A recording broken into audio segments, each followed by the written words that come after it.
This is just another example of one of the many cases that we do on a weekly basis with regard to zygomatic implant therapy. This is a very nice hybrid case that, as you can see here from the radiograph alone, we're able to diagnose quite nicely and treatment plan accordingly with regard to the need for zygomatic implants. And matter of fact, specifically for this case, there's available bone for conventional implant placement in zone 1, yes. Zone 2 gets somewhat compromised in terms of available bone, so therefore the need for a single zygomatic implant on each side. And that's more or less how we go about things in terms of the diagnostic element. We can appreciate cross-sectional areas throughout the maxilla in this case, certainly. And as we're seeing, these these sinuses are partially pneumatized but without pathology. So that's more or less the overview. And by the way, this is important to share with you the fact that these are cases that I do on a weekly basis. And I think it's important to note that I'm able to fine-tune the different approaches that I use, protocols, etc., and therefore can pass on to you the results of this. I think that's super important, as opposed to, say, practicing not at all, or maybe placing only a few of these implants in any given time frame.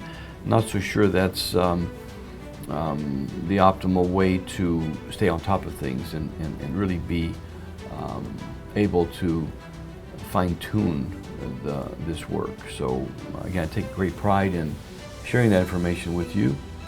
So here we are now with this particular case. As you're seeing, compromised maxillary dentition, terminal dentition as many folks will term this.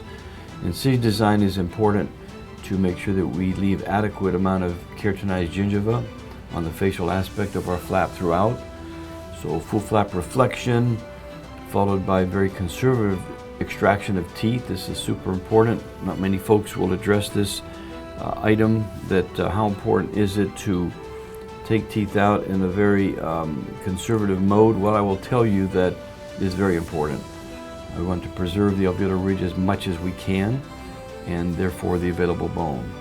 Once teeth are removed, at this point we're just showcasing the alveoloplasty that was just done, and implant placement. Now, always like to begin more or less with the premaxilla. In other words, placing axial implants as the bone allows in zone 1. This is important because once we establish placing 2 or even 3 implants like this, then we can follow with zygomatic implant placement. So hence, more or less finalizing our hybrid approach or protocol. So first things first, the premaxilla is addressed. And as you see, I'm cheating to the pellet. This is important to get good solid bone and pointing more or less to the base of the nose. That's the key all the time. That good basilar bone right at the piriform rim areas and into the floor, the vomer areas. We're able to take advantage of areas of excellent bone.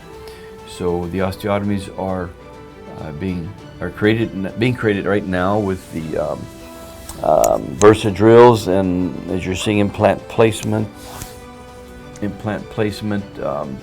is then done. You're seeing good torque values with the aggressive thread design of these bihorizon tapered pro implants, good 50-60 Newton centimeters across the board. So here the multi-unit abutments are being placed. These happen to be 2 straights there.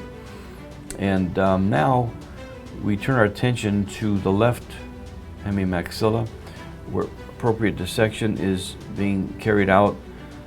Reflection of our flap in a very conservative mode.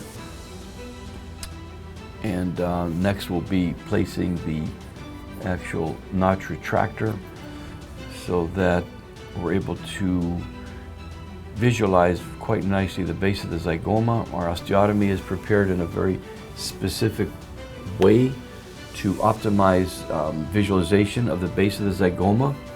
Our osteotomies are then carried out, and finally we're able to place our implant in a very predictable mode. And of course the prosthetic ramifications cannot go without saying. In other words, what I'm saying is that these implants are placed typically in the second bicuspid, sometime first molar area, but in terms of rotation of the base or the head of the implant, that's dictated by the prosthetics, meaning when we place our multi-unit abutment, it's in a specific three-dimensional position.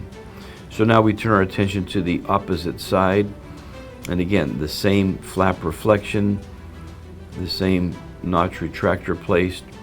Again, good visualization of the base of the zygoma. We create our osteotomy in a very conservative mode, preserving the membrane of the sinus as best we can, and we can repair it accordingly as we need to. Our drill sequence is then incorporated, followed by implant placement. And once again, insertion torque value on this side, as you're going to see in just a bit, is pretty much equal to the left side, meaning a good 50 to 60 Newton centimeters. As you will see right here, that's 50 plus. And at this point, we're removing the mounts, both sides, and placing the straight multi-unit abutment, followed by our PIC photogrammetry technology. This allows us to take a quick digital impression under 10 seconds. Accuracy less than 10 microns. In fact, hovers about 6 microns. So amazing 3D accuracy. So the scan bodies are then removed, heating abutments are placed, and just showcasing here one strategy of increasing tissue thickness by using buccal fat pads bilaterally. And of course, last but not least, we're getting primary closure with 40 chromic suture, FS2 needle, a series of simple interrupted, and vertical and horizontal mattress sutures.